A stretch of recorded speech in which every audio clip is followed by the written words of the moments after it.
This mic. Oh, I'm sorry. I thought you were looking elsewhere. I apologize.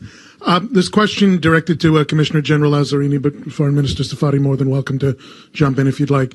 I think there's a question that's missing here. And the question is, why should Israel facilitate UNRWA's existence in Jerusalem, in Israel?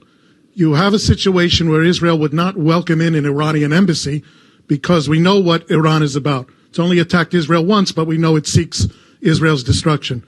I know you're passionate about UNRWA's mission and the aid and the social services and the education. I understand it. But ultimately, UNRWA and UNRWA officials have stated this publicly to certain audiences, that its mission is to pump up the refugee rolls in the hopes that there comes a day that the Jewish majority in Israel can be erased. They've said it. That's political. There's a political element to UNRWA. They've said it publicly. So why should Israel facilitate UNRWA's existence in Jerusalem and other parts of Israel?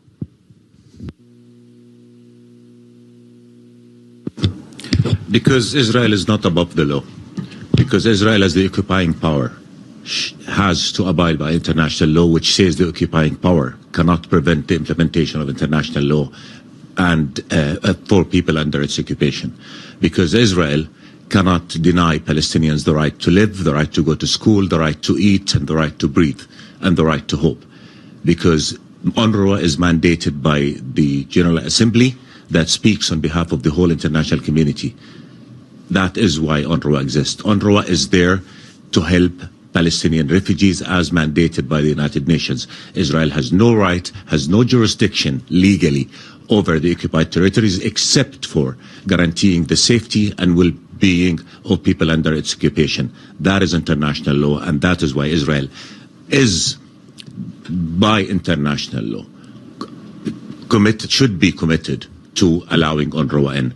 It can violate international law. It has done so over and over and over again, but that wrong does not mean that Israel has a right to doing that.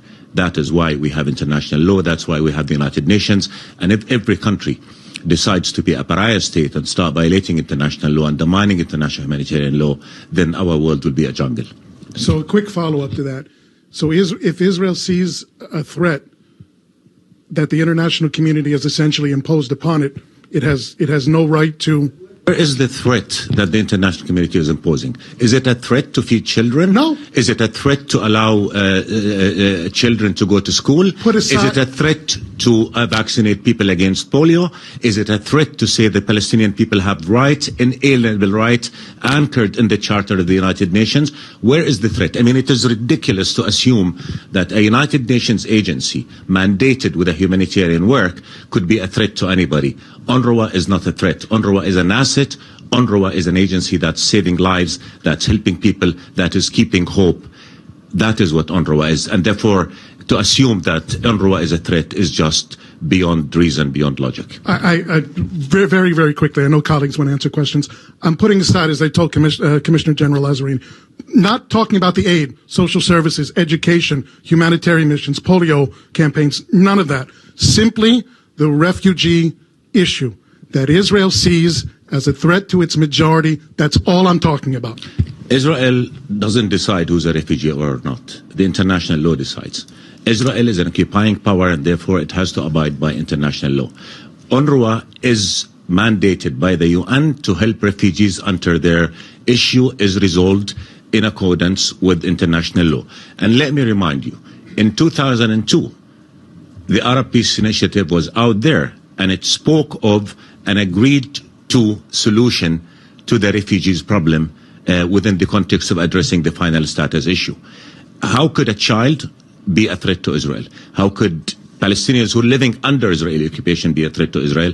And how could applying international law be a threat to Israel? We have to speak facts here. We cannot listen to dissemination. We cannot listen to misrepresentation of facts. Again, UNRWA is an international agency mandated by the UN that speaks on behalf of the global community, that has a very clear mandate that is stipulated in its funding charter. That is what UNRWA is. To say that UNRWA is a threat is, with all due respect, is just beyond human comprehension. Thank you.